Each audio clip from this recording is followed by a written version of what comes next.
proseso. Oh. Get the process, sir. Ang proseso atong respetuon, sir. Dili ka pwede mo dako pug tao na walay warrant.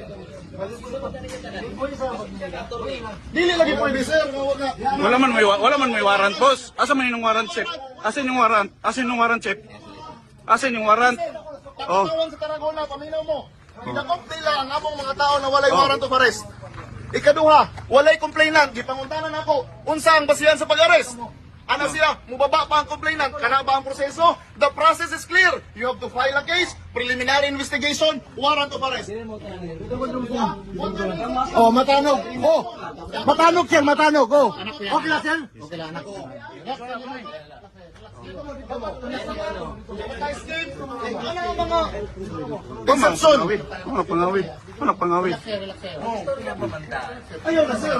Tuloy kayo mga tao. Every second na mawala sila, sir, you're violating the rights to liberty.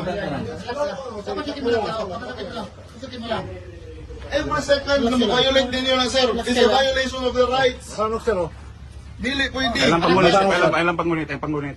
Dili pwede. O gani, ilang gani panggunit, ay gani panggunit. Naging oras ko ay panggunit. Para magkabusang sa taong. Nabaliw ko, be.